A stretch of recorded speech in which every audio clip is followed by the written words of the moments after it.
옆 사람하고 인사하겠습니다. 반갑습니다. 은혜 받으십시오. 인사하십시오. 할렐루야.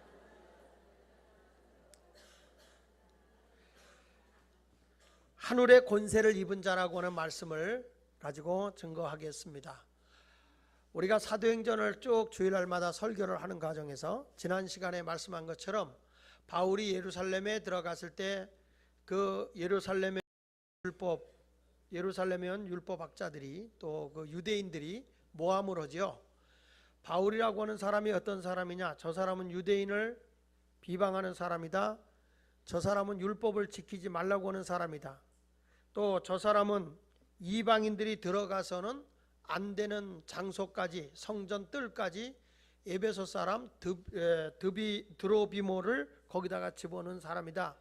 사실이 아님에도 불구하고 거짓말로다가 백성을 선동을 하죠. 그 선동을 통해서 소동이 일어나게 되고 온 백성이 바울을 죽이려고 달려들어서 때리고, 그래서 천부장이 로마의 군인을 동원해서 바울을 건져내게 됩니다.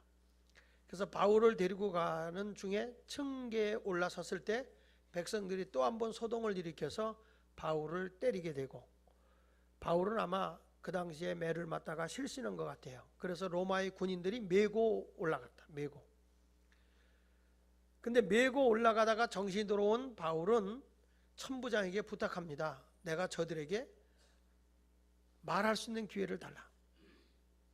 저들이 하는 것은 감정으로 하는 거지만 진실이 아니다. 내가 말할 수 있는 기회를 달라.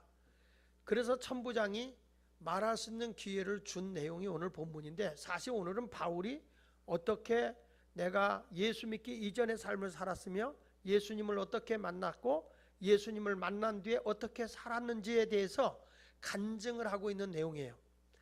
근데 바울의 간증문 가운데는 사도행전 22장과 26장에 나와 있는데 22장은 좀 짧게 간증한 것이고 26장은 아주 길게 간증한 내용이 소개되어져 있습니다. 한번 우리 바울의 모습을 한번 연상을 해보죠. 지금 매 맞고 말할 수 없는 고통을 당한 상태거든요. 근데 그리고서 저 앞에 서 있는 거예요. 백성들 앞에 서 있는 그 모습을 한번 연상을 해봤어요. 제가 여기 설 때 한번 그 모습을 가지고 서볼까도 생각을 해봤어요. 자, 꼭 어떤 모습일까요? 싸워서 멱살 잡히고 있었던 그 모습이겠죠. 옷은 찢어졌을 거예요.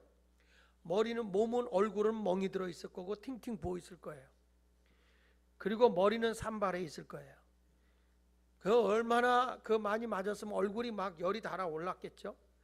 그런 아주 추한 모습을 보여가면서 바울이 서서 히브리 말로 자기의 간증을 하는데 사람들이 집중해서 그의 간증을 듣기 시작합니다. 저는 이것이 뭐냐면 하늘의 권세를 가진 자의 모습이라고 생각합니다.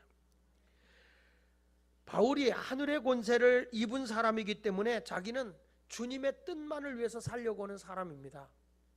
다른 생각 없습니다. 오직 하나님의 뜻을 위해 살려고 하는 그런 모습을 보여준 사람이 바울이죠. 바울이 그 청중들 앞에서 자기의 간증을 고백할 때 보면 이를 갈며 대들었던 포악한 난동을 부던 유대인들이 거기 있어요. 그의 몸은 이리저리 띠끼고 말할 수 없는 고통 속에 허덕이고 있습니다. 그리고 사람들이 표독스러운 눈을 가지고 바울을 째려보고 있어요. 그렇지만 바울은 조금도 주눅들지 아니하고 담대하게 하나님의 말씀을 압도하면서 청중을 향해서 간증을 하고 있는 거예요. 그게 어디서 온 겁니까? 누가복음 24장 49절에 보면 볼지어다 내가 내 아버지께서 약속하신 것을 너에게 보내리니 너희는 위로부터 능력이 입혀질 때까지 이 성에 유하라 그랬어요. 그러니까 바울은 이미 아나니아 대제사장을 통해서 다메섹에 있는 직가라는 거리에서 성령을 받은 사람이에요. 이 사람은 하나님의 자녀로서 성령의 사람으로서 능력 있는 사람이었습니다.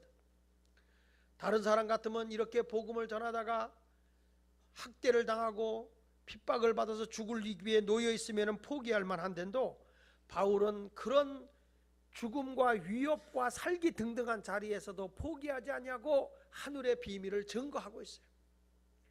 여기서 우리가 깨닫는 게 뭐냐면 바울의 열정이에요. 내가 복음을 위해 살겠다는 오직 일편단심에 대한 열정. 다른 사람 같으면은 에이 그 힘들어, 이런 거 꼭 내가 왜 해야 돼? 나에게 이익도 없는데 이걸 뭐하러 해야 돼? 하고 포기할 만한데, 사람이요 처음엔 열정을 가져요. 사랑을 할 때도 열정이 있어야 사랑이 되잖아요, 그렇죠? 사랑을 열정을 가지고 해요. 근데 얼마 정도 지나면 이제 권태기가 와요. 권태기가 와서 에이 뭐 대강하다. 그러다 이제 그게 심해지면 우울증도 오고 이혼도 오고 그래요. 뭐 연애할 때는 뭐 그대 없는 세상, 뭐 달 없는 밤하늘, 별 없는 밤하늘, 태양 없는 하늘이요, 물 없는 우물이요, 불 없는 화로불이요, 뭐 하여튼 별말을 다 끌어다가 뭐 딸 없는 사이집이요 뭐 하면서 다 주워대고 얘기를 해도 그게 어느 정도 그 열정이 식어지게 되면 사람이 변하는 게 정상이에요. 근데 이 바울이라고 하는 사람은 그러한 아픔을 만나고 있음에도 불구하고 전혀 열정이 식어지지 않아 그 앞에서 하늘의 비밀을 증거하고 있는 것을 보게 됩니다. 바울은 자기 자신의 모습을 보면서도 오히려 밖에 사람들이 얘기하거든요. 전혀 부끄러워하지 말라는 거예요. 복음을 위해서 내가 이런 일을 당하는 걸 자랑스럽게 여기는 열정 있는 사람이에요. 바울은 디모데에게 부탁할 때 이런 말 했어요. 디모데후서 1장 8절에 보니까 그러므로 너는 내가 우리 주를 증언함과 또 주를 위하여 갇힌 자 된 나를 부끄러워하지 말고, 내가 예수님을 위해서 감옥에 갇힌 거에 대해서 디모데야 부끄러워하지 마라. 오직 하나님의 능력을 따라 복음과 함께 고난을 받아라 그랬어요. 바울이 자기 사랑하는 수제자인 믿음의 아들 디모데에게 뭐라고 얘기하는 거니? 하나님의 능력을 따라 복음과 함께 고난을 받으라. 이게 쉬운 말이 아니거든요. 여러분, 제가 밑에 데리고 있는 교역자에게 당신도 나가서 복음과 함께 고난의 길을 걸어가세요, 호화롭고 대접받으려고 하지 말고 고난의 길을 걸어가세요, 그러면 싫어할 거예요. 요즘에 내 마음에 들고 있는 사람이 박태모 전도사야. 시간만 있으면 나한테 그래. 목사님 저 개척할 겁니다. 개척을 할 겁니다. 다른 사람 같으면 그래요. 목사님 나 어디를 가야 할까요? 교회 자리 좀 봐주세요. 막 이런다고요. 근데 자기는 목사님 개척할 겁니다. 그래, 잘 생각했어. 개척을 해야 목회가 뭔지를 알아.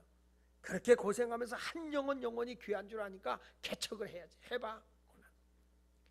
만날 때마다 그래. 목사님 개척할 겁니다. 개척할 겁니다. 그 돈이 어디서 설 거냐? 이렇게 물어봐요. 그러면은 하여튼 할 겁니다. 뭐 1000만 원을 하든 500만 원을 하든 해가지고 시작할 겁니다.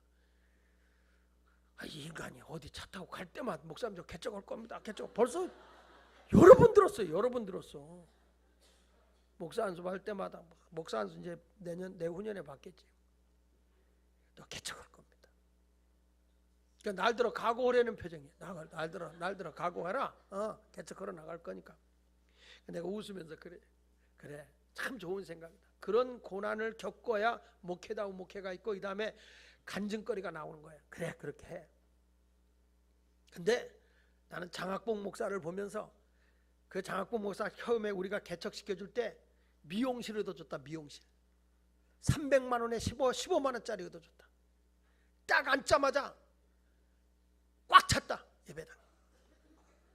난 개척하면서 예배당 꽉 찬 데는 처음 봤어. 강대상 딱 놓고 10명 앉으니까 꽉 찬 거예요. 꽉 찬 거예요. 그냥 앉자마자 하나님 예배당 늘려주세요. 예배당 늘려. 지나가던 사람이 불쌍하다고 밑에다 다른 교회 가는 사람이 헌금봉투 넣고 가고 그렇게 갔어요.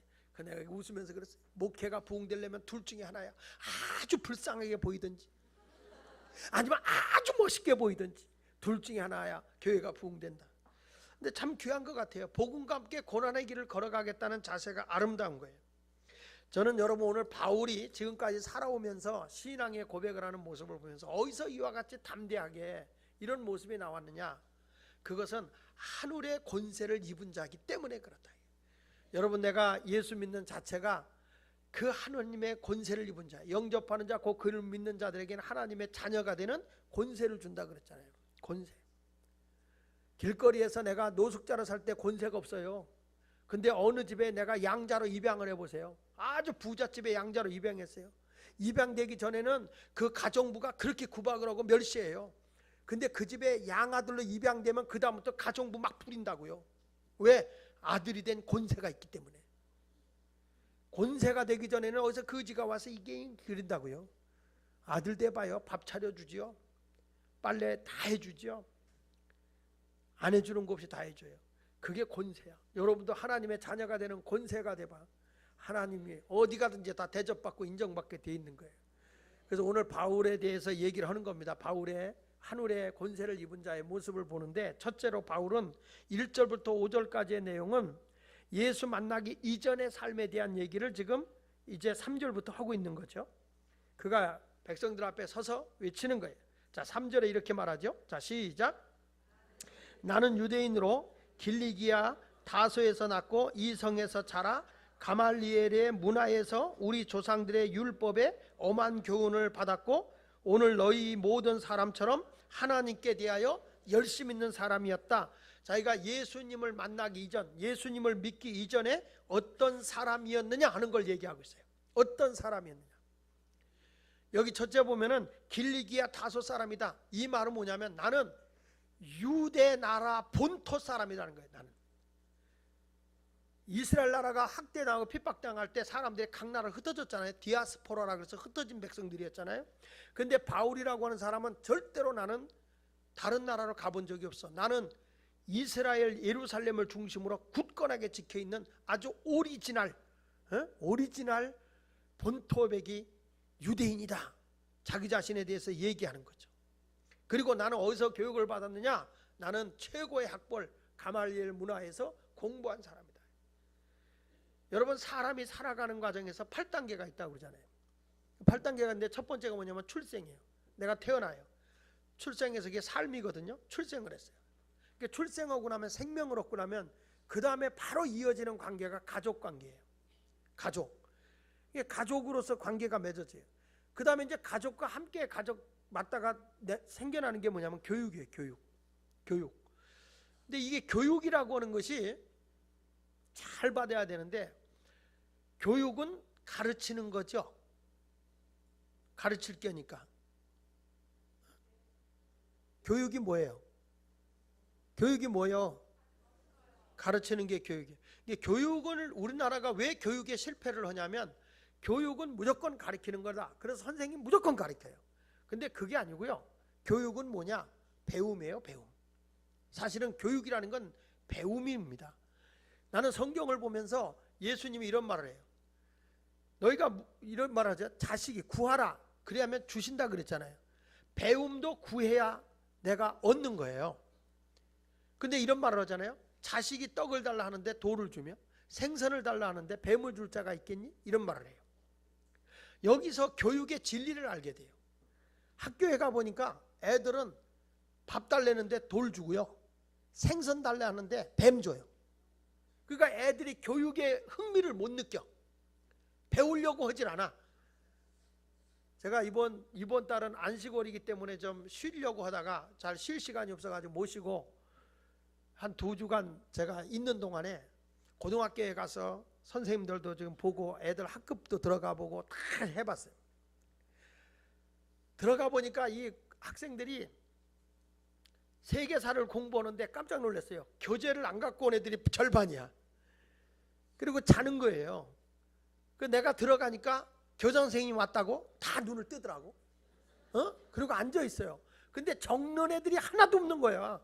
멍하니 앉아 있어요. 선생님은 열심히 가르치고 있어요. 아는 애들이 없어요. 왜 그럴까요? 얘들이 이 학교에 왜 왔어요? 음악을 하려고 왔어요. 음악을 배우려고 왔어요. 근데 거기다가 딴 걸 가르치니까 배움에 열정이 없어. 선생은 열심히 가르쳐요. 내가 뒤에 앉아서 들어봐도 열심히 가르쳐. 근데 듣는 애는 없다는 거예요. 그 말은 무슨 얘기죠? 배우려고 하는 애가 없다는 거예요. 근데 얘들은 지금 밥 달래는데 뭘 주는 거예요? 돌 준다고 그랬잖아. 꼭 답을 가르쳐줘도 틀려. 이 동네는요. 밥 달라는데 뭘 줘줘요? 돌을 줘주고 있어요. 생선 달라는데 뭘 줘요? 뱀을 줘주고 있어요. 그러니까 애들이 필요성을 못 느끼는 거예요. 우리 집 밑에 애들 음악실을 이렇게 꾸며놨거든요. 그래서 우리 그 청소년 문화만으로 있던 거를 우리 교회에서 학교에서 사라. 그래서 학교에다 팔았어요. 우리 집은 거기 지금 현재 있는데. 근데 그 위에서 잠을 자느라고 어저께 갔는데 밤 10시가 돼도 얘들이 베이스 기타 드럼을 치는데 이 베이스 기타는 진동으로 울리면 그냥 우리 집이 주여 하는 것 같아요. 잠을 못 자. 막 울리고 드럼 소리가 나고 막 그러는 거예요. 아, 이제 끝나고 가야지 이렇게 하고 있으면 되냐. 그러니까 그만하고 가라 그랬어요. 그랬더니 얘들이 곧 수능이 실기시험을 봐야 된다는 거야. 실기시험. 대학교 가서 실기시험을 봐야 되는데 이걸 해야 된다는 거예요. 가라고 그래도 안 가. 얘들 왜 그죠?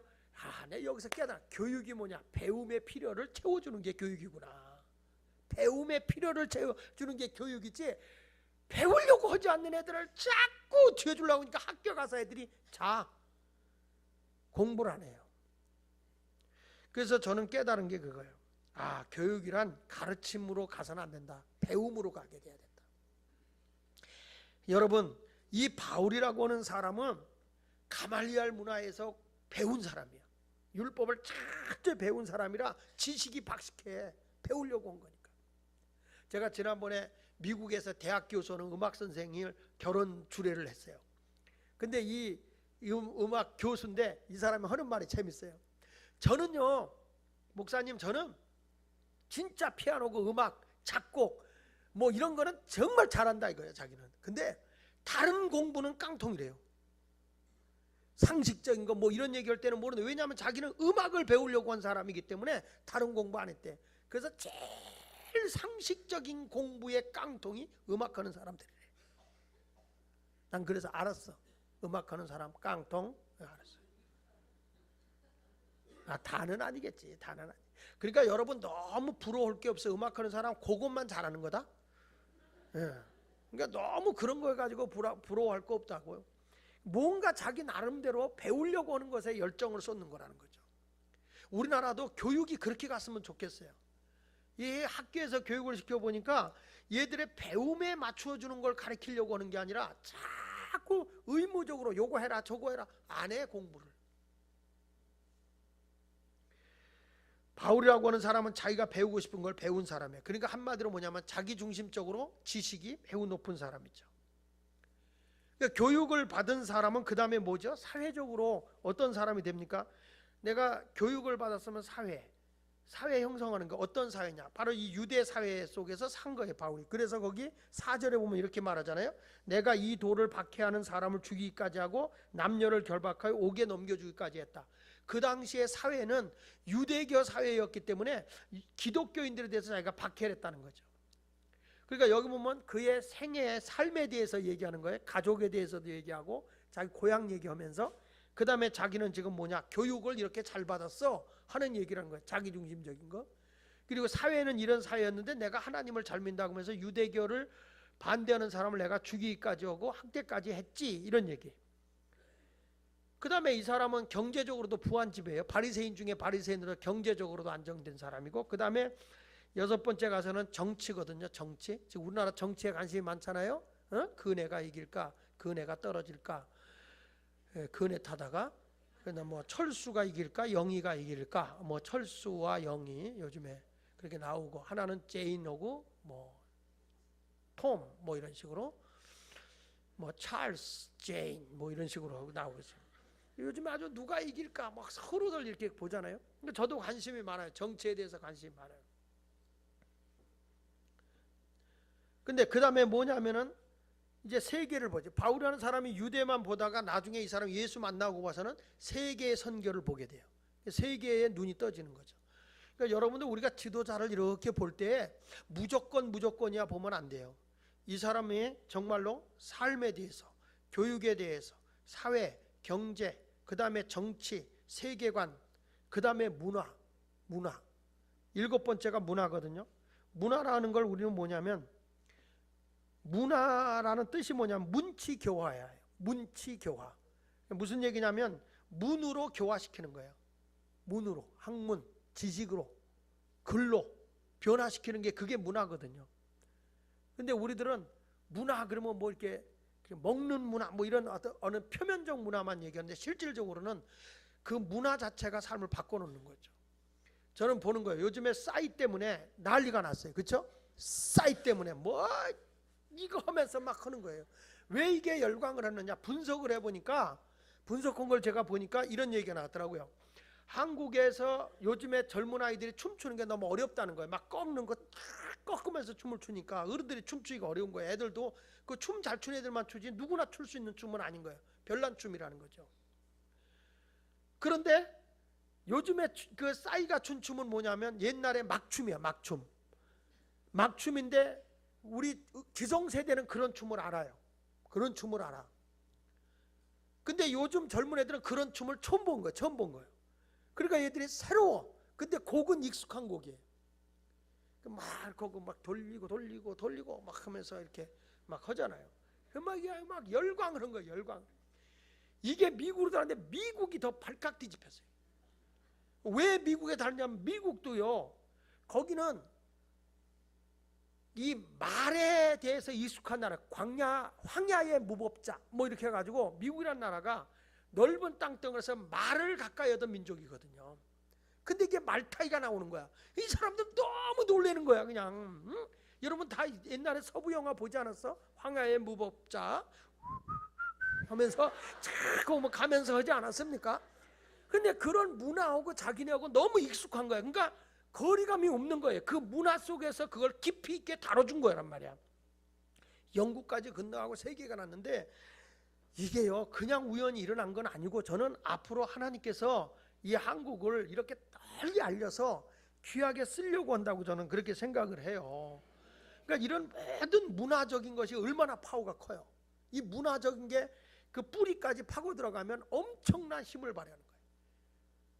그 싸이가 군대 2번 갔다 오고 정말 애국자야. 지금 보면 대한민국 만세도 외치고 그러니까 대단한 사람이죠. 이제 그러면서 마지막 8번 단계 가는 게 뭐냐면 종교거든요. 종교. 이 종교 문제가 지금 막 분쟁이 일어나고 있잖아요. 서부 지역하고 이런 문제가. 근데 이런 모든 문제를 우리가 보면서 야 앞으로 어떤 모습으로 우리가 충돌하지 않고 지혜롭게 가야 되겠느냐. 바울이 그걸 제시하고 있는 거예요. 사랑하는 여러분, 오늘 말씀을 통해서 저는 바울이라고 하는 사람이 자기 중심적인 삶을 살아갈 때는 세상적 가치관, 세상의 문화에 다 젖어 있는 사람이었어요. 예수를 만나기 전에는 세상 사람이 봤을 때 모든 걸 다 갖추고 있는 사람이다 이 말이에요. 근데 예수를 만나면 이 가치관이 바뀌어야 되거든요. 예수 만나기 전에는 자기 중심적인 삶을 산 사람이죠. 미국 예일대 스탠버드 교수가 이런 말을 했어요. 어리석음의 첫 번째 조건이 뭐냐? 어리석음의 첫 번째 조건이 자기 중심성이다. 이렇게 얘기를 했어요. 그러니까 예일대학의 스탠버그 교수가 한 말이죠. 사람에게 제일 어렵다는 것, 어리석다는 것의 첫 번째가 뭐냐? 자기 중심적이라는 거예요. 그러니까 자기 중심으로 모든 걸 다 생각해버리는 게 어리석은 거라는 거죠. 그러면서 이렇게 시험을 했어요. 어떻게 했냐면 스탠퍼드 대학의 심리학과에서 학생들 2명씩을 짝을 져가지고 둘씩 짝을 진 거예요. 짝을 져가지고 한 학생은 책상을 치면서 손가락으로 내 노래를 표현해라. 손가락으로 노래를 표현하면 한 학생은 그 손가락을 보고 노래를 알아맞히는 거예요. 자, 내가 하나 할 테니까 여러분 한번 맞춰보세요.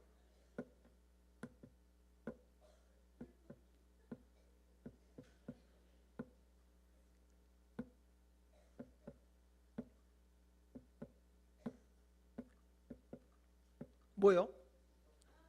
네? 산토끼? 아리랑이야. 아리랑 한 거예요. 근데 이걸 알아맞히는 사람이 2.5%라는 거예요. 거기에 지금 속한 사람이 지금 아리랑한 사람이에요. 자, 내가 한 번 더 할 테니까 한번 맞춰보세요.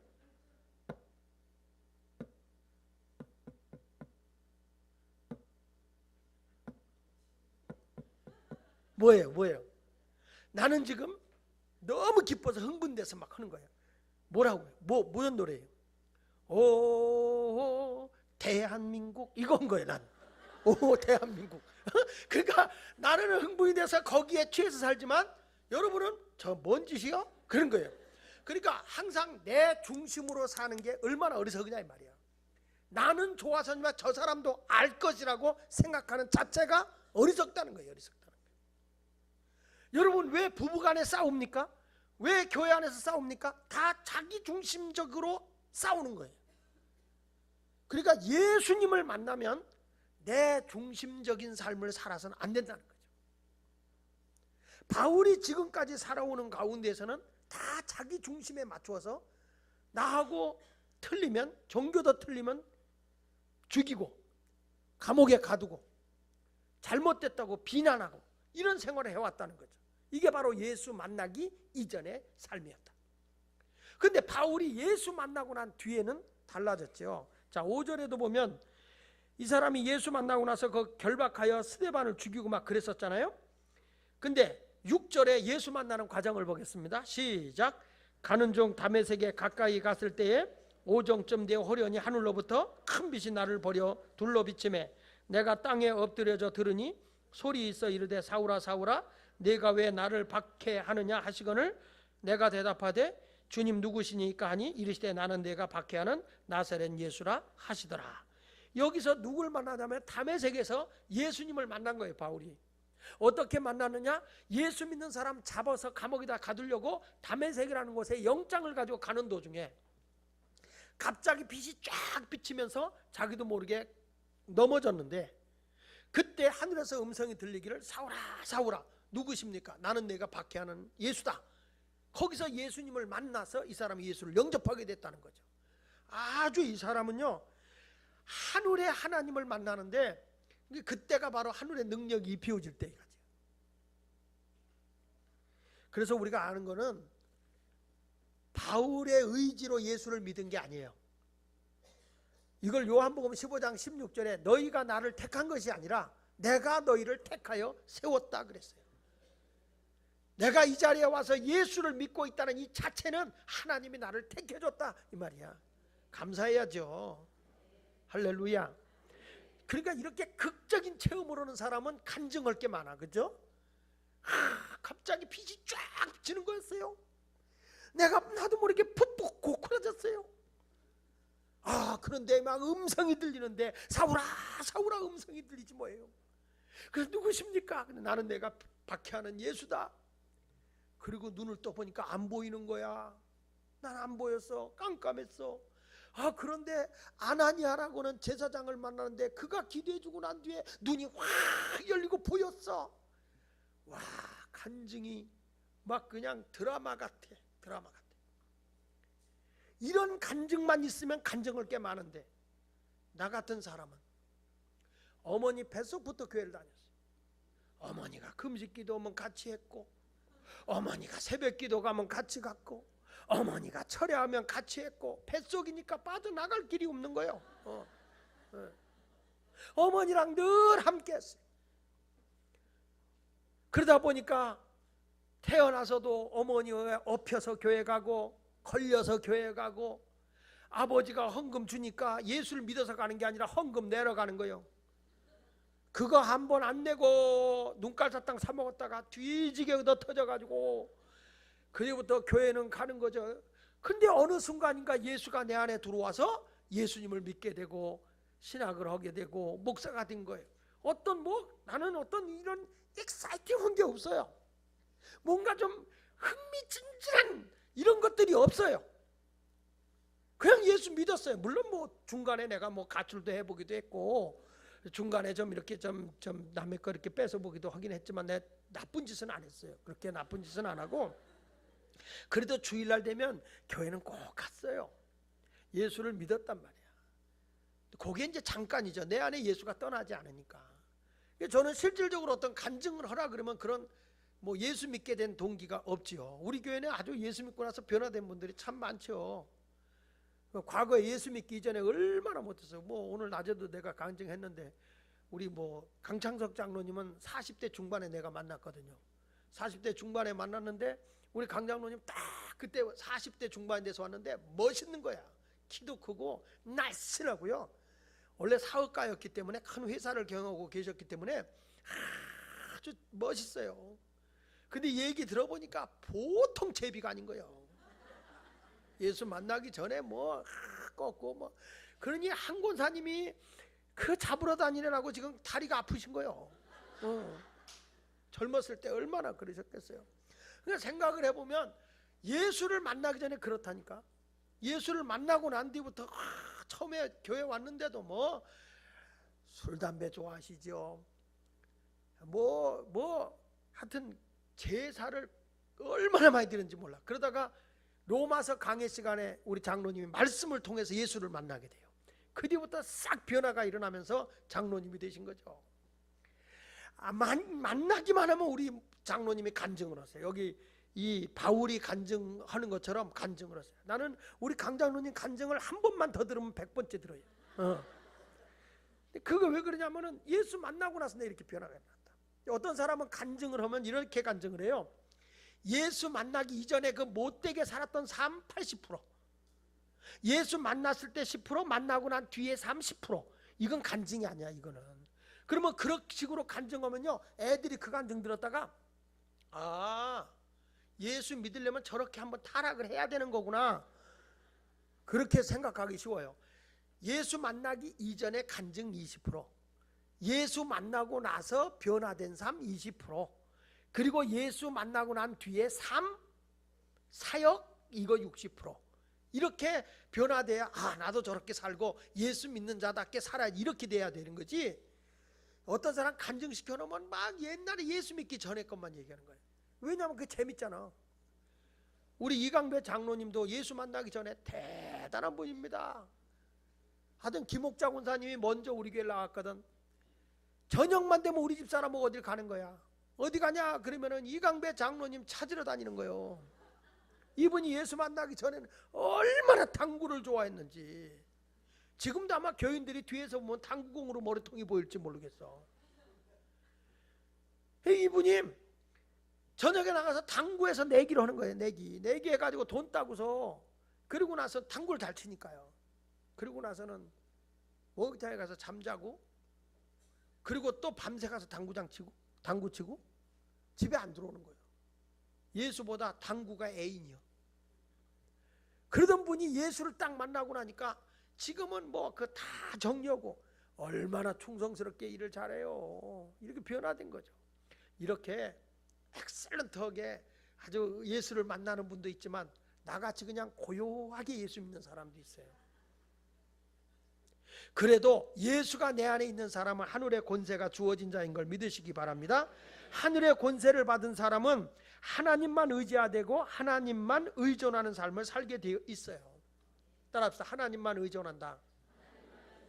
저는 우리 예수님이 이런 말씀을 해요. 너 무엇을 먹을까 마실까 입을까 염려하지 마 그랬어요. 그렇죠? 그럼 염려하지 마. 그러면서 이런 말이에요. 왜 염려하냐? 공중에 나는 새를 봐라. 심지도 않고 거두지도 않지만 하나님이 먹이고 입히지 않냐? 야, 들의 백합 봐봐. 솔로몬의 옷도 아름답지 않아?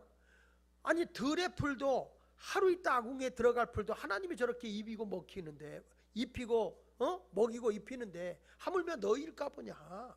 왜 걱정하느냐? 나는 이 말씀을 보면서 그렇구나. 어쩌면 우리는 너무 일에 취해가지고 너무 그것에 이거 안 하면 큰일 나는 줄 알아.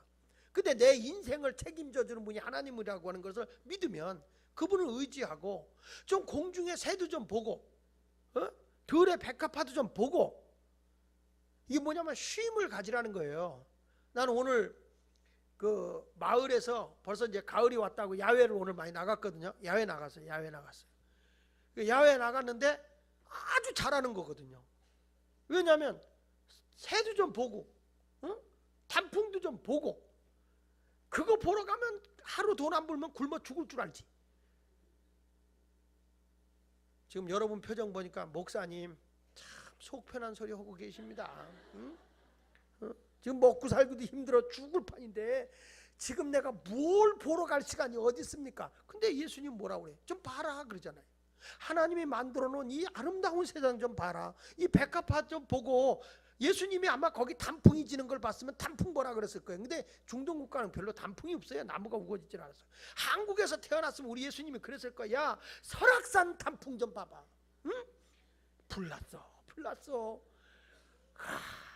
얼마나 아름답냐. 거기 새들이 막 날아다니는 것 좀 야, 바닷가정 가서 파도 치는 것 좀 보고 좀 봐봐. 참 아름다워라 좀 봐봐 이러잖아요.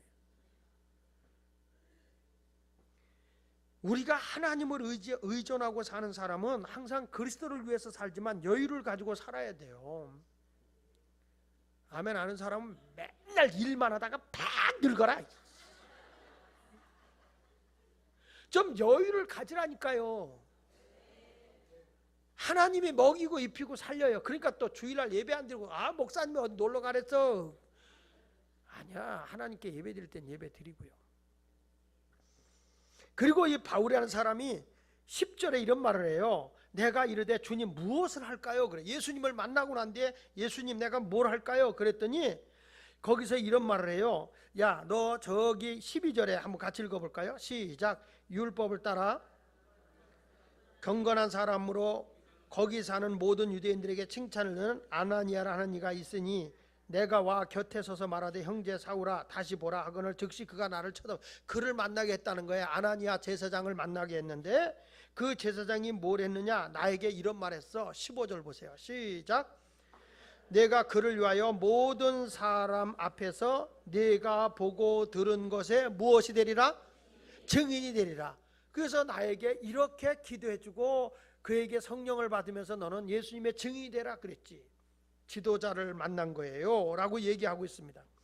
그렇습니다. 주의 일은요, 내 마음에 하고 싶은 주님 무엇을 하리까 라고 하는 헌신된 마음을 가진 자에게 주님이 사명을 주는 거예요. 주님 내가 무엇을 할까요? 그랬을 때 아나니아 제사장을 만나게 하고 아나니아 제사장을 통해서 그에게 사역을 일깨워 주는 거죠. 그래서 교회는 얼마나 많은 교인이 모이느냐가 중요한 게 아니에요. 얼마나 많으냐가 아니라 얼마만큼 하나님의 뜻에 합당하게 사역하는 자가 있느냐가 중요한 거예요. 그러니까 소유 개념이 아니냐, 얼마나 주님의 사역을 위해 하는 자들이 많으냐라고 하는 존재 개념이 중요한 거예요. 예수 마을교회는 담대한 복음을 위해서 열심히 충성된 자가 얼마나 있느냐, 이게 중요한 거예요. 예수를 믿고 이렇게 변화된 꼭 쓸모 있는 헌신된 사람이 많이 나왔으면 좋겠어요. 지금 여러분 여기저기 방이라는 방에서 다 성경 공부를 하고 있어요. 교인들이 성경 공부를 지금 하고 있는 이유는 왜 그래요? 우리가 말씀으로 훈련을 받아서 하나님 나라 사역자로 훈련받아야 돼요. 마치 군함을 타고 있는 병사들은 노는 병사는 하나도 없죠. 다 그것서 자기 업무가 있어요. 여러분들이 오늘 이 자리에 왔다면 바울처럼 내가 예수님을 만나는 순간에 그런 고백이 있어야 돼요. 주님 내가 무엇을 할까요? 주님 내가 무엇을 할까요? 한번 따라해 보세요. 자, 얼음판에 자빠지는 황소가 눈만 끄뻑끄뻑 그렇게 하지 마시고 한번 보세요. 주님 내가 무엇을 할까요? 이렇게 이런 마음을 가진 자에게 주님이 사명이 주어지는 거예요. 누구를 통해서? 제사장, 지도자를 통해서. 아모스 3장 7절에 주 여호와께서는 자기의 비밀을 그 종 선지자들에게 보이지 않냐고는 결코 행하심이 없으시다 그랬어요. 자, 그래서 바울이라는 사람이 이제는 어떤 사람으로 바뀌어졌죠? 이제는 예수를 만나고 새 사람으로 바뀌어지는데 주를 위해 헌신된 마음을 가진 자로 바뀌어졌다. 할렐루야. 여러분들도 예수 믿는 자리에만 멈추지 말고 내가 주를 위해 사역을 할 헌신된 마음을 갖는 자가 됐으면 좋겠어요. 할렐루야. 찬양 사역도 교회에서 전도 사역도 내가 성가대도 내가 어느 때가 우리 지역을 섬기는 일 내가 사역자가 돼야 되겠다. 이런 마음을 가지고 했으면 좋겠어요. 마지막으로 바울은 예수님을 만나고 난 뒤에 사역에 대해서 얘기를 하고 있어요. 내가 어떻게 사역자가 됐느냐. 17절에 있는 내용이 나오는데요. 17절에 있는 내용은 사도행전 9장 26절 이하 30절에 있는 내용을 지금 축소해서 하는 거예요. 자, 읽어보겠습니다. 시작. 후에 내가 예루살렘으로 돌아와서 성전에서 기도할 때에 황홀 중에 봄에 주께서 내게 말씀하시되 속히 예루살렘에서 나가라. 그들은 내게 대하여 증언하는 말을 듣지 않냐. 여기서 뭐냐면 예루살렘에서 나가라 거기다 밑줄 그었으면 좋겠어요. 지금 뭐냐면 바울이 예루살렘에 있는 유대인들이 바울을 죽이려고 날뛴다는 거예요. 너는 내가 유대인들을 전도하라는 전도자로 세운 것이 아니라 이방 나라에 있는 이방인들을 전도하라고 너를 세웠다. 그래, 너를 박해하고 너를 핍박하는 그 자리에 멈춰 있지 말고 빨리 너는 이방으로 나가라, 이런 말이에요. 나가라, 사역으로 나가라는 거죠. 안주하려고 하지 말고 나가라. 21절을 한번 읽어보세요. 시작. 나더러 또 이르시되 떠나가라, 내가 너를 멀리 이방인에게로 보내리라 하셨느니라 그랬어요. 거기 보니까 이방인에게로 보낸다. 1차 예루살렘 방문 때 자기의 박해를 당하지만 거기서 기도하고 있는데 하나님께서 빨리 예루살렘에서 나가라, 그리고 너는 내가 이방인의 선교로 세웠다, 이렇게 얘기하는 거죠. 그리고 이제는 다시 한번 또 재촉을 하는 거예요. 21절에 내가 너를 멀리 이방인에게로 보내니라. 여러분, 이것이 바로 우리에게 주어진 사역이라는 거죠. 예수 믿고 교회 안에 울타리에만 갇혀 있는 사람들이 아니라 이제는 우리가 밖으로 나가서 사역을 해야 되는 거예요. 저는 안타까운 게 우리 예수 믿는 사람들이 어느 사역을 맡겨주면 내가 왜 그 자리에 있는지를 몰라. 내가 그 자리에 있는 것은 내가 대접받고 내가 높임받으려고 그 자리에 있는 거 아니에요. 그 사역을 통해서 한 영혼이라도 구원하기 위해서 우리가 그 자리에 있는 거예요. 우리가 이번에 청소년 문화사역을, 청소년 사역을 위해서 청소년 의식 변화시키기로 합니다. 혹시 어저께 여러분 KBS에서 글로벌 성공시대라는 그게 나왔는데 혹시 보신 분 있나요? 네네, 네, 보셨네요. 거기에 나오는 그 김태현 회장이 이번에 강사로 오는 거죠. 근데 그분이 오시는데 저는 그런 얘기를 해요. 우리가 많은 경비를 들여서 그분을 초청한 이유가 뭐냐? 우리가 할 일도 많지만 왜 그걸 해야 되느냐? 우리가 그 자리에서 한 사람이라도 변화되어서 이 사람들의 의식이 바뀌어져 세상을 변화시킬 수 있는 지도자가 나온다면 우리는 그 한 명을 위해서 일을 해야 되는 거죠. 우리 교회 안에서 우리끼리 하는 게 아니죠. 성도님들이 많이 후원을 해주는 거에 대해서 너무 감사하게 생각해요. 목사님, 그 사람이 돈이 많은 사람인데 자기 돈 내놓고 안 해요. 그런 좋은 의식을 가진 사람이면 자기 돈 내놓고 안 해요. 그러면 우리가 그 사람이 가지고 있는 정신만이라도 우리가 배워보자 말이죠. 그래서 아이들에게 저런 의식을 심어줘. 할 수 있다, 너도 할 수 있는 사람이다, 그것만 가르쳐줘서 아이들의 의식이 바뀌어진다면 우린 기꺼이 그 일을 해야 되는 거예요. 요즘에 전부 다 교회가 우리 교회 우리 교회. 지금 우리가 드랍인이라고 해서 뭘 했냐면은 이번 월요일날 개소식을 하는데 그것은 서울시와 함께 우리 교회가 하는 건데요, 가출 소녀 보호소예요. 애들이 집을 나갔는데 여자애들 그냥 놔두면 성폭력 당하잖아요. 그러니까 얘들이 돈을 써야 되니까 성매매를 해요. 애들이, 소녀 애들이. 이런 걸 보호해보자. 그래가지고 그 보호소가 이번에 마련돼서 개소식이 됐는데 현재 우리가 10명을 수용할 수 있는 곳인데 6명을 지금 데려왔어요. 교육도 시키고 그 사역을 하죠. 근데 왜 우리가 거기 가 있었냐? 왜 우리 교인이 거기 가서 그 사역을 해야 되냐면은 그 아이들 한 사람 한 사람을 변화시켜서 정말 예수 믿고 새 사람 만들기 위해서 있는 거예요. 내가 거기 가 있는 이유는 그게 사명이야. 내가 어떤 대우를 받느냐 안 받느냐가 중요한 게 아니라 나는 하나님의 미랄이 되어서 땅에 떨어져 죽어야 돼요. 그래서 그들을 살려내야 돼요. 그게 이루어지지 않는다면 우리는 선교적 사명을 감당할 수 없는 거예요. 그거는 우리가 지역을 위해 섬기고 여기저기 가서 해요. 사역을 해요. 왜 내가 거기 가 있어야 되는 겁니까? 내가 그리스도의 사랑을 가지고 저들에게 하나님의 영광을 드러내는 사역이 돼야 돼요. 우리는 큰 걸 볼 줄을 몰라요. 당장 나 중심적으로 모든 걸 생각하게 되면 안 되는 거죠. 그래서 이 아이들은 너 뭐로 하고 싶냐? 너 음악을 배우고 싶냐? 그래서 음악을 배우고 싶어서 여기서 음악을 가르치고요. 너 뭘 하고냐? 배우는 거예요. 애들이 아직 익숙하지 않으니까 이 아이들이 밤이 되면 또 뛰쳐나가요. 그 아이들을 멘토로 붙여서 이게 애들을 정말 사람을 만들어 가는 거죠. 세상에서 할 수 있어요. 근데 왜 우리 교회에서 해야 됩니까? 그리스도의 복음을 가지고 그들을 사람 만들어야 돼요. 그게 우리의 숙제고 우리의 과제인 거예요. 그걸 위해서 하는 거예요. 예? 이거 하다 보면 마치 우리가 여러 가지로 부족함이 많아요. 돈 들어가야 되고 뭐 하는 것도 많이 있지만 부족함이 많아요. 그러나 거기에 이게 있어야 하는 이유는 한 생명을 살려내기 위해서 하는 거예요. 한 생명을 살려내기 위해서. 그대로 내버려서 지옥에 보내지 않고 저들에게 새 삶의 인생을 살아가도록 하기 위해서 해야 되는 거예요. 동대문에다가 부스도 맞춰놨어요. 거기 가서 애들하고 밤에 상담하는 거예요. 컵라면도 주고 상담을 하는 거예요. 왜 나왔니? 너 이런 데가 있는데 여기 와서 쉬어라. 딴 데 가서 하지 말고 밥도 먹여줄게. 공부하고 싶으면 공부도 시켜줄게.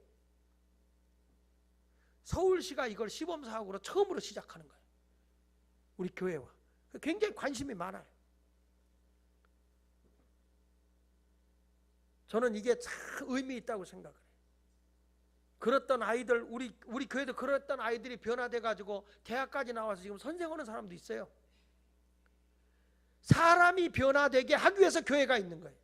어떤 분은 그러더라고 날들어. 목사님 아무개는 교회 안 왔으면 좋겠어요. 왜요? 아유 교회 오면 술 냄새 포구 풍기고요. 예배 끝나고 나가자 문 앞에만 가면 담배 피고요. 좀 멀리 가서 피면 괜찮잖아요. 내가 웃으면서 그랬어요.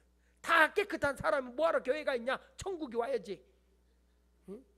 그런 사람이 와서 변화되게 하기 위해서 교회가 존재하는 것이지, 완벽한 사람들이 모이면 뭐하러 교회냐 이게. 뭐 교인들이 그래야 뭐 목사님 예수 말 교회 갔더니 뭐 어떤 사람이 이렇고, 아이고 사람들이 무섭고 뭐 사람들이 뭐 말하는 게 투박하고 거칠고, 그래서 교회 못 가겠어요. 그래서 교회가 있는 거예요. 그래서 그런 사람을 변화시키기 위해서 교회가 존재하는 것이지, 교회가 다 성숙하고 깨끗한 사람들만 있으면 교회가 뭐하러 있어? 예수님 오셔서 다 데리고 가면 되지. 나는 지금도 예수님이 안 오는 이유는 우리 교회 때문에 안 온다고 생각을 해. 왜? 변화돼야 하고 고쳐야 할 사람이 너무 많기 때문에.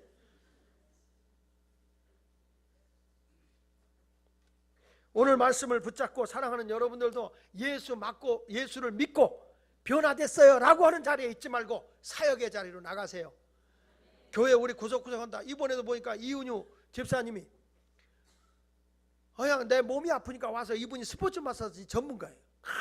그냥 나를 막 만져주고 주물러주고 내 몸에 그렇게 손대는 거는 제 아내보다 더 열심히 되더라고. 그냥 해서 몸을 풀어주는 거예요. 우리 집 사람도 몸이 안 좋다고, 어디가 안 좋다고 원래 좀 해보라 했더니 뭐 그냥 막 제 아내를 그렇게 주물러, 이걸 허가받고 주물르는 거예요. 그냥 제 아내를 막 이렇게 해가지고. 그랬더니 집사람이 뭐 몸이 좋다 뭐 그러는 거예요. 그래서 내가 그랬어요. 이걸 왜 썩히냐? 목사 뭐 하려고 그러대요. 얼마나 우리 예수 믿는 사람들이 텃세가 센지요. 못하겠어요. 해라. 토요일 주일날 와서 해라. 그러고 혼자만 하지 말고 좀 가르쳐라. 남자도 가르치고 여자도 가르쳐라. 여자는 여자가 주물르게 하고 남자는 남자가 주물르게 해야지. 젊은 사람이 이렇게 주물러서 쓰겠냐. 막 이런 데도 막 주물르고 이런 데도 막 주물르고. 이게 되겠냐 이거 말이야.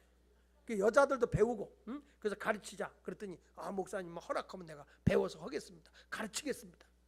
좋다, 하자. 여러분들 이거 배워오면 얼마나 좋아. 내 남편이 아프다 그래서 여자가 탁 가서 속색일 때 일부러 이걸로 다 눌러서 그냥 아프게도 해놓고, 좀 참아요. 거기에 근육이 뭉쳐서 그래 그러고서 이렇게 해놓고서 막 풀어줘 가면서 근데 그게 또 시원하거든요. 아내가 어디 아프다는 남자가 그걸 배워서 머리부터 쫙 이렇게 한번 해줘봐요. 여자가 너무 좋아서 그냥 자면서 나는 당신밖에 없어 이렇게 할 테니까. 그리고 이런 모습이 참 좋아요. 그리고 우리 동의학도 배워서 뭐 급할 때 이런 거 수지침도 놓고 막 이런 모습으로 배울 수 있는 건 다 배워서. 왜 배워야 되느냐? 배워야 하는 이유는 섬기기 위해서 배우자. 이게 섬기기 위해서, 하나님 나라 위해서. 어르신들 왔을 때, 누구 왔을 때 이렇게 몸을 탁 만져주면서 얘기하면서 한번 해보세요. 얘기하면서 전도도 되지. 이게 얼마나 사랑스러워. 우리 모두 이런 사역을 하는 일에 함께 동참했으면 좋겠어요. 우리는 사역자가 다 돼야 돼요. 놀고 먹으면 안 돼요. 교회 와서 밥 먹고 화장실만 부흥시키고 육신만 부흥시키고 그거 하자는 게 아니에요. 사역을 해야 돼. 사역. 예수 믿고 구원 받으셨죠? 이제는 바울처럼 사역하고, 내가 이방인들에게 복음을 받다. 아마 우리 교회가요, 저 아파트 지역이나 재개발 지역이 도심 좋은 데 같았으면 우리 교회가 예수 마을 운동이 안 일어났을 거예요. 근데 우리 하나님께서 이렇게 낙후되고 부족한 것이기 때문에 예수 마을 운동 우리가 섬기라고 한 것이죠. 바라보고 있지 말고 여러분 모두가 동참해서 이런 사역이 운동이 활발하게 일어날 수 있도록 해주시기를 주 예수 이름으로 부탁을 드립니다. 이번에 보니까 우리 우현식 목사님이 노숙자 센터 있잖아요. 그 노숙인 센터에서 하다가 노숙인들이 술 먹고 왔을 때 코뼈가 부러지신 거예요. 그렇게 사랑하고 섬기다 이분들이 그걸 하는 거예요. 그 코뼈 수술을 했어요. 지금 병원에 계세요. 그런데 이 목사님이 나한테 문자를 보내준 거예요. 너무 행복하대요. 왜 그래? 왜 그분이 그거래요? 자기 아내가 승무원으로 있고, 근데 왜 그분이 그렇게 냄새나는 노숙인들 그 불쌍한 요원들을 위해요? 저는 그게 사명이라고 생각해요. 힘들고 어려워도. 저도 부흥회를 다니는 게 참 힘들어요. 이번에 2주간 안 나가보니까 얼마나 행복한지 몰라. 너무 행복한 거예요, 그냥. 근데 이번 주에 수요일 날 또 제가 하와이를 가야 돼요. 하와이 가서 집회하고 화요일 날 거기서 떠나면 수요일 날 도착하겠죠. 닷새가 가는 거예요. 제가 제 아내 보고 가자고 그랬더니 안 간다는 거예요. 가자마자 부흥회 오고 끝나고 바로 오고, 내가 뭐하러 거기 가서 앉아서 비행기 타고 와서 그 짓 하고 앉아있냐는 거예요. 안 가겠다. 나 혼자 가는 거예요. 나도요, 솔직한 얘기로 나도 집에 붙어서 추석에 송편 먹고 싶어. 왜 그걸 해야 돼? 사명이니까 가는 거예요. 거기 계신 목사님들 훈련시켜달라. 해다. 오케이, 가자. 미국에 가면 여러분, 우리 교인들이 비행기표를 좋은 걸 끊어주면 내가 비즈니스나 타고 가지만은 그러지 못하니까 이코노믹 타고 이렇게 쪼그리고 앉아서 12시간씩 한번 간다고 생각해봐. 이게요, 버스보다도 더 이게 좁잖아요. 처음에 비행기 타는 거 좋겠다, 가니까 좋겠다, 갔다 왔다 하고 해봐요. 사명이 아니면 못 가요. 전에도 우리 교회에서 교인들이 목사님 맨날 부흥회만 다니고 교회 안 돌본다고 그래가지고 알았다구나, 그러면 교회만 돌보겠다고 그러고 부흥회를 취소했어요. 그런데 그때부터 기침이 나오는데, 한 달 동안 기침이 나오는데 약을 써도 안 되고 병원에 가도 안 되고 계속 기침하는데, 여기서 쿵쿵 울렸는데 병원에서 왜 그런지 모르겠대. 나도 모르고 병원도 모르고 약을 먹어도 안 돼요. 그때 우리 김영균 장로님이 대명약국 때 살아계실 때 목사님 이 약 좋은 거라고 많이 지어주셨어요. 그거 아직 남아있어. 그거 내가 갖고 있어요. 근데 하도 기침을 오고 내가 잠을 못 자고 밤새 그러니까 쿵쿵대니까 제 아내가 뭐랬는지 아세요? 회개해요. 그래요. 하나님이 뭐 당신 이뻐서 그 뭐 부흥 강사 시킨 줄 알아? 교회가 어렵고 힘든 교회 가서 좀 말씀을 제대로 일깨워주고 그 사람들에게 새로운 도약을 할 수 있도록 해놓은 거지. 왜 하나님 주신 사명을 당신이 뭐라고 집어 던지고 한다 안 한다 그런 소리 하냐고. 나도 당신이 늘 집 교회에 있고 내 옆에 있으면 나도 좋아. 그렇지만 하나님의 사명이니까 당신 가는 거에 대해서 내가 뭐라고 그래? 가요. 가만히 생각해보니까 그때부터 내가 부흥회 취소한 데부터 그렇게 기침 온 것 같은 거야. 그래서 알았어요. 그리고 하나님 나 이제 갈게요. 부흥회 갈게요. 딱 약속하는 그 순간부터 기침이 딱 멎어지는 거예요. 그 지금은 뭐 어딘지 가는 거예요. 그럴 때도 요즘에 우리 교인들이 목사님 골라서 가세요. 큰 교회만 가세요. 왜 이렇게 적은 교회도 다 다니시려고 그래요. 그러면서도 맨날 기도할 때마다 하나님 우리 목사님 전국 방방 곳곳을 다니게 돼. 응? 아니 그러면 곳곳이라는 말을 하지 말아야지. 곳곳이라는 말을. 응? 그래서 사명으로 알고 가는 거예요. 여러분 가서 잠자리 받고 가보세요. 이 모텔이나 여관 같은 데 잠자리 가는 게 얼마나 사람 냄새나고 비린내 나고 담배 냄새 나고 잠자리가 어둡고요. 이게요 사명 아니면 그거 못해요. 못해. 여러분들 보니까 대단한지 알지? 오죽하면 가가시요. 오죽하면. 그러니까 여러분들도 하나님이 어떤 사역을 맡겨주면 사명을 알고 그 일을 감당해 줘야 되고, 집에서 말이야 아내가 맛있게 밥 해주고 좀 조미료 안 들어간 거 이런 거 먹으면 괜찮지만 목사 나가면 맨날 사맥이잖아. 이게 사육이잖아. 그래서 저는 아주 부흥에 나가면 딱 한 끼밖에 안 먹는 거예요. 과일을 안 먹어. 내가 먹는 걸로 조정 안 하면 배려. 나는 조금 더 살고 싶어. 너무 많이 먹어서 일찍 죽거든요. 오늘 말씀을 정리합니다. 여러분 예수 믿고 난 뒤에는 사역을 해야 돼요. 내가 예수 믿고 변화됐어 거기에 멈추지 말고 하나님 나라 사역자로 이방인을 위해서 우리가 지역지역에 섬기는 일을 위해서 최선을 다하는 성도들이 되시기를 예수 이름으로 축원을 드립니다. 할렐루야. 우리 찬송 한 장 부르도록 하겠습니다.